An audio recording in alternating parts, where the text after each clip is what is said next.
Assalamualaikum sobat anime dan jumpa lagi di channel Ara Anime. Nah, kali ini kita akan melanjutkan pembahasan anime seri Genshoki. Nah, untuk pembahasan kali ini kita ambil dari light novel volume ke-18. Nah, bagi kalian yang belum tahu alurnya, kami sarankan tonton dahulu video yang sebelumnya. Oke, langsung saja masuk ke ceritanya. Cerita dimulai ketika Erika berhasil menculik Liselotte dan telah mengalahkan Arya. Saat ini Liselotte sudah diserahkan kepada pengawalnya dan saat ini sudah meninggalkan Amandi. Erika saat ini sedang menuju kerajaan Garlak untuk bertemu dengan Francois, yaitu raja dari Garlak. Tujuannya yaitu untuk melakukan negosiasi dengan raja Garlak, yaitu Francois dan para petinggi lainnya, yaitu untuk mengubah sistem kerajaan monarki menjadi sistem demokratis yang lebih setara. Dan Liselotte digunakan sebagai sandera atas negosiasi itu. Cerita berganti ke Ryo yang saat ini sudah kembali dari wilayah Yakumo dan saat ini sudah berada di Garlak bersama dengan Celia Miharu. Tujuan Ryo datang ke Garlak adalah untuk bertemu Francois untuk memberitahukan tentang kelompok Goki yang ingin menjadi pengikutnya dan ingin membuat titik teleportasi di sana. Ketika itu, Ryo sedang berjalan menuju mansion di dekat kastil. Tapi tidak lama kemudian, Satsuki datang dengan wajah yang cukup cemas. Satsuki lalu memberitahu bahwa sebelumnya di Amandi didatangi seseorang pahlawan wanita yang menyebut dirinya orang suci. Lalu ia membuat keributan dan akhirnya menculik Liselotte. Satsuki lalu meminta Ryo dan rombongannya cepat menuju ke kastil. Di dalam kastil, di sana sudah ada Erika yang sedang melakukan negosiasi dengan Francois. Negosiasi ini masih mengalami kebuntuan dikarenakan adanya perbedaan paham dari masing-masing pihak. Francois dan para petinggi lainnya bahkan sempat dibuat kesal dikarenakan Erika tidak mau melepaskan Liselotte dan bahkan akan diancam membunuh Liselotte. Selain itu, Erika mengaku kalau dia diserang duluan dan berbeda dari penjelasan Arya yang juga ada di sana. Bukan maksud Francois tidak mempercayai kata-kata seseorang pahlawan, tetapi menggantikan Liselotte adalah jalan yang terbaik. Namun Erika masih saja tetap menolaknya. Tidak lama setelah itu, Satsuki dan rombongan Ryo sampai di ruangan itu. Setelah berkenalan, Erika lanjut menjelaskan kembali negosiasinya. Di sini Erika menjelaskan bahwa tindakannya menculik Liselotte adalah sebagai sandera dan memiliki tujuan yaitu agar Francois menyerahkan kerajaannya kepada Erika. Erika lalu menjelaskan apa yang ia lakukan adalah yaitu untuk menghapus sistem kerajaan, penghapusan sistem bangsawan, pemindahan kekuasaan kepada rakyat, menyerahkan Liselotte ke Republik Demokratik Saint Erika dan menyerahkan properti perusahaan Rika. Selain itu, memindahkan basis utama ke sistem Republik. Ya, tentu saja Francois saat ini menolaknya dikarenakan mengubah sebuah sistem kerajaan adalah sesuatu hal yang tidak mudah dilakukan.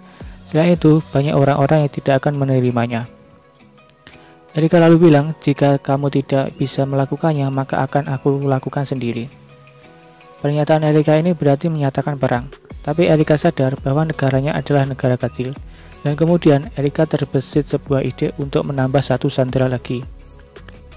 Tidak lama setelah itu, Erika mewujudkan tongkatnya kemudian melesat ke arah Charlotte, yang saat itu juga menghadiri pertemuan. Ketika Erika sudah cukup dekat dengan Charlotte, Ryo kemudian melesat dan kemudian sudah ada di antara mereka berdua. Melihat Ryo menghalangi, Erika lalu mengayunkan tongkatnya ke samping agar Ryo terhempas. Tapi sebaliknya, Ryo malah menangkap tongkat itu dengan satu tangannya dan tidak bergerak sama sekali. Erika di sini terkejut dikarenakan Ryo sama sekali tidak bergeming. Erika kemudian berkata, "Seperti yang diharapkan dari kerajaan besar, banyak orang-orang kuat di sana. Apa kamu seorang ksatria?" Tapi Ryo di sini tidak menanggapi Erika, kemudian bertanya ke Francois apa yang harus ia lakukan. Francois menjelaskan bahwa Liselotte saat ini masih dijadikan sandera. Jadi untuk melepaskannya kali ini, Ryo mengangguk setuju. Tidak lama setelah itu, Erika memegang tongkatnya dengan kedua tangannya, lalu menekankan tongkat itu ke lantai. Ryo di sini menyadari bahwa Erika akan melakukan sesuatu, jadi ia tidak jadi melepaskan tongkatnya. Kemudian Ryo berkata bahwa dia ingin melepaskannya jika Erika tidak melawan. Tapi Erika malah bilang, akan merepotkan jika melawanmu, jadi membuat keributan sedikit tidak apalah. Erika lalu mengeluarkan kekuatan sihir yang besar di tongkatnya, dan kekuatan itu mengalir di lantai tempat pertemuan itu. Celia dan Miharu yang menyadari kekuatan besar itu langsung ketakutan. Arya yang juga menyadari itu langsung bersikap dengan posisi tempur di depan Francois. Sedangkan Rio masih memegang tongkat Erika dan kemudian meningkatkan kekuatan sihirnya di dalam tubuhnya. Tidak lama setelah itu, Erika melepaskan kekuatannya. Tongkat Erika pun bersinar dan lantai-lantai di sana juga bersinar. Orang-orang yang di sana pun menyadari bahwa Erika telah melakukan sesuatu hal yang besar. Tapi semua orang di sana terkejut dikarenakan tidak terjadi apa-apa kecuali kilauan cahaya itu. Tidak hanya semua orang yang terkejut, Erika saat ini juga sangat terkejut. Kemudian Erika berkata, kok aneh, kan seharusnya lantainya hancur. Woi, Kisama, apa yang kamu lakukan? Dan yang terjadi sebenarnya adalah Rio sudah menulis ulang sihir Erika dengan seni rohnya. Rio lalu menatap Erika tajam-tajam dan kemudian berkata, apa kamu tidak ingin kembali hidup-hidup? Erika di sini lalu mengancam Rio dengan bilang, jika ia tidak bisa kembali tepat waktu, pengawalnya akan membunuh Liselotte. Francois lalu menyuruh Rio untuk melepaskannya. Tidak lama setelah itu, Erika menghilangkan tongkatnya dan meletakkan kitab di sana.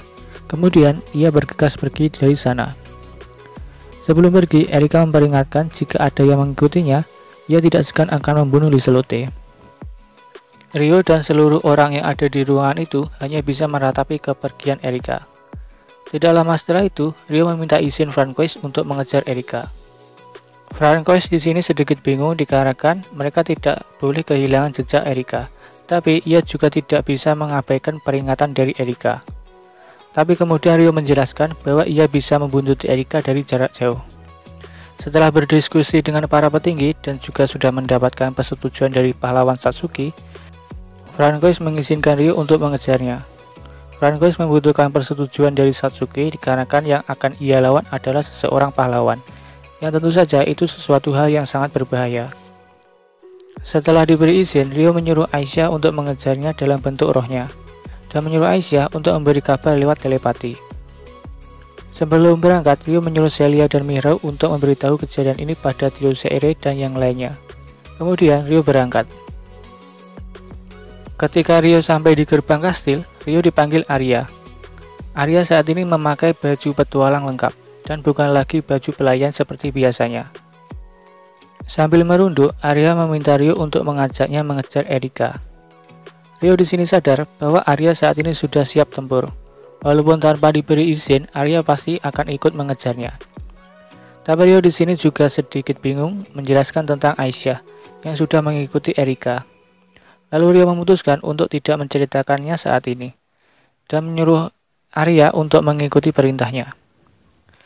Tidak lama setelah itu, Aisyah mengabari bahwa Erika sudah meningkatkan kecepatannya. Rio lalu memberitahu Arya bahwa Erika mempercepat gerakannya, lalu menyuruh mereka untuk segera cepat bergerak. Arya di sini sedikit kebingungan bagaimana Rio tahu bahwa Erika telah meningkatkan kecepatannya. Tapi Rio menjelaskan, ia akan menjelaskan saat di perjalanan. 5 menit setelah itu, Aisyah mengabari lagi bahwa Erika bertemu seseorang pria dan mereka mempunyai 2 griffin dan terbang menggunakan itu. Tapi ia tidak bisa melihat Liselotte. Rio lalu menyampaikan berita itu kepada Arya. Arya di sini masih tetap bertanya-tanya bagaimana Rio mengetahuinya, padahal jarak mereka sangat jauh dan sekitar 1 km. Dan pandangan di sekitar sana tidak memungkinkan. Tapi Arya di sini sedikit pesimis bagaimana mereka mengejar Erika yang sedang terbang. Rio lalu bilang ia akan terbang mengejarnya. Kemudian Rio menggendong Arya dan terbang. Baik Rio dan Arya di sini sedikit canggung dikarenakan saat ini mereka sedang berpelukan. Di tengah perjalanan, Rio menjelaskan alasannya menyelamatkan Liselotte, dikarenakan Liselotte adalah teman yang berharga. Rio kemudian meminta Arya untuk menjelaskan informasi tentang Erika. Arya lalu menjelaskan bahwa dia adalah seseorang pahlawan yang sudah menghancurkan kerajaan demi membangun sesuatu yang ia inginkan. Arya di sini juga menjelaskan detail kejadian pertemuan Erika dengan Liselotte hingga ia dikalahkan. Tentang Erika yang sudah pingsan dulu dan kemudian bangkit kembali, dan kemudian memberikan detail kekuatan dari Erika. Ya, yang belum tahu silahkan tonton aja video yang sebelumnya. Rio di sini sedikit bingung akan tujuan Erika yang sebenarnya. Apakah benar-benar ingin membuat sebuah negara baru atau cuma berniat balas dendam? Singkat cerita, Aisyah mengabari Rio kembali dan mengatakan bahwa Erika sudah tiba di sebuah kota kecil dan menginap di sana. Rio lalu memutuskan untuk mengeluarkan rumah batu dan menetap sementara di luar kota. Arya yang melihat itu pun sangat terkejut dengan apa yang dilakukan Rio, tapi saat ini ia masih tidak berani bertanya. Rio lalu memutuskan akan pergi ke kota dahulu dan akan mengirim surat ke kerajaan Garlak, lalu menyuruh Arya menggunakan barang-barang yang ada di sana.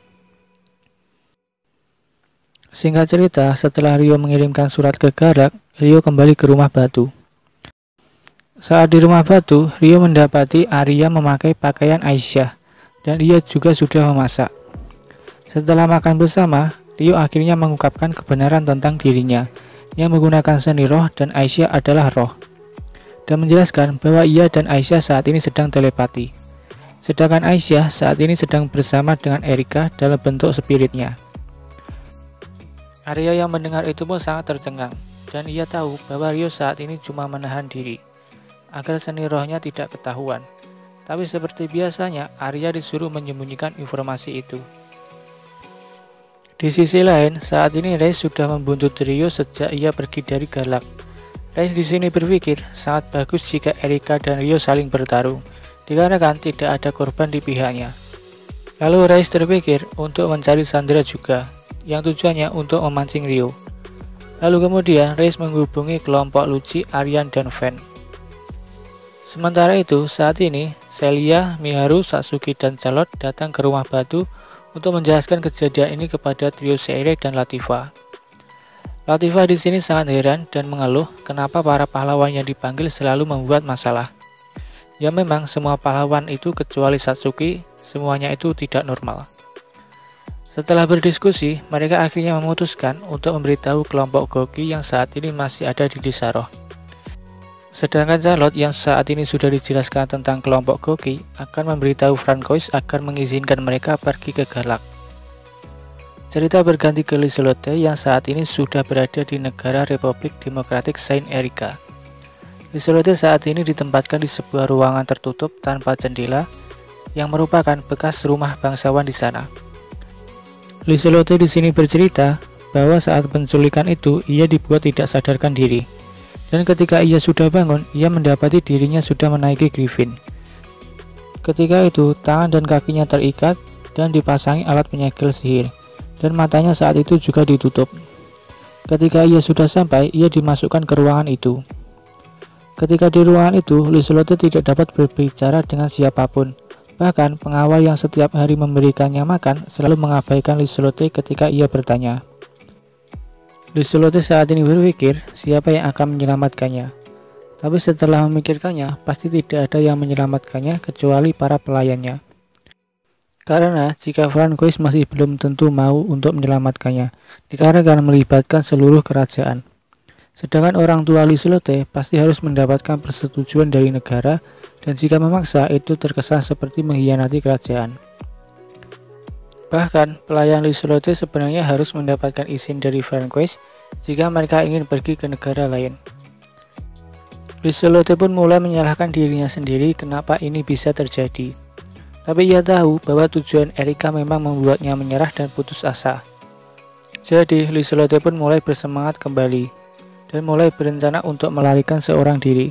Ia berencana keluar dari ruangan itu dan kemudian mencari Griffin. Tapi sebelum itu semua, terlebih dahulu ia harus bertemu seseorang dan mengajaknya berbicara dan kemudian bernegosiasi. Tapi Liselotte berpikir akan sangat buruk jika orang pertama yang ia ajak bicara adalah Erika, dikarenakan Erika sangat sulit ditebak. Keesokan paginya setelah makan, Andre dan Natalia menemui Liselotte dan mengajaknya berkeliling negaranya. Andre adalah seorang perdana menteri yang sangat muda dan sebenarnya orang yang baik, dan mengerti bahwa penculikan itu adalah hal yang salah. Tapi ia masih menunggu penjelasan dari Erika. Sedangkan Natalia adalah seorang kesatria wanita yang membawa Liselotte dari Amande ke negara Erika.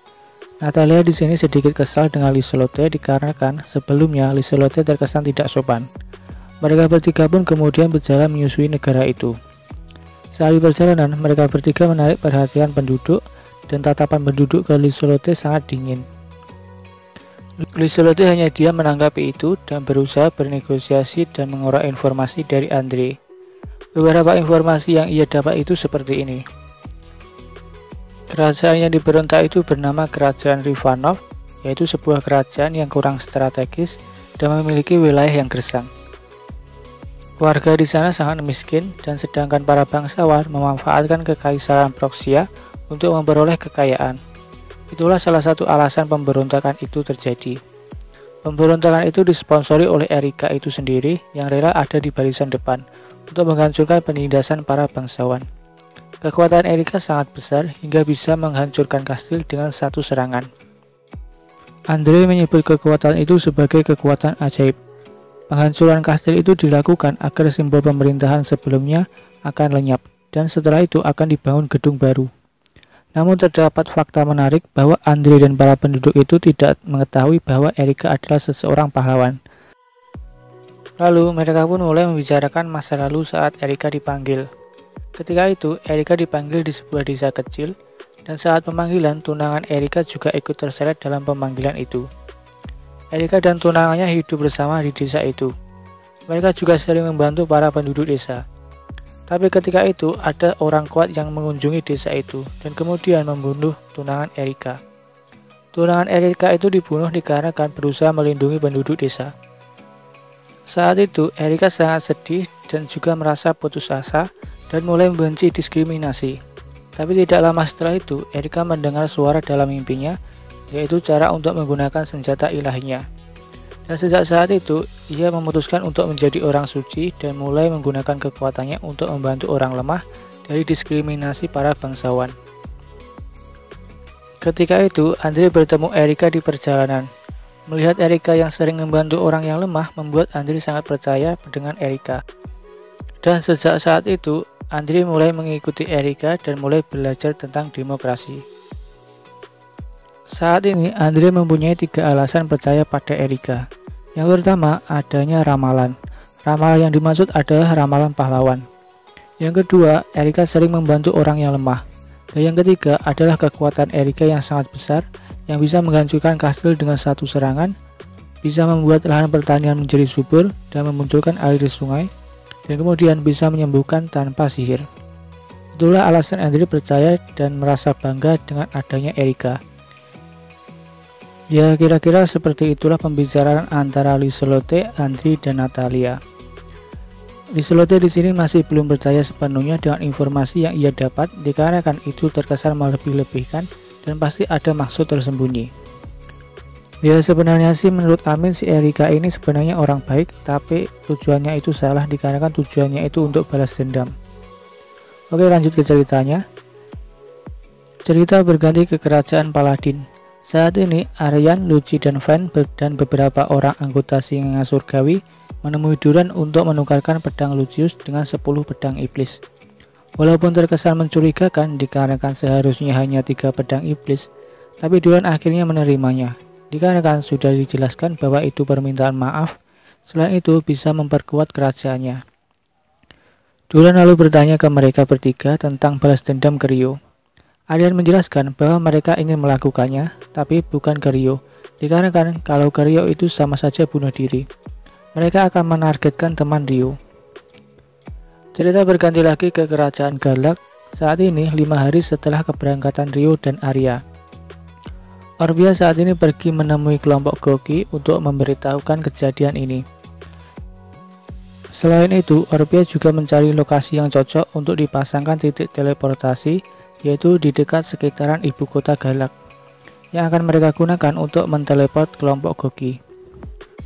Oke, cukup segitu dulu aja ya untuk pembahasan kali ini. Next pembahasan ada pertarungan epic, pertarungan final antara Rio melawan Erika.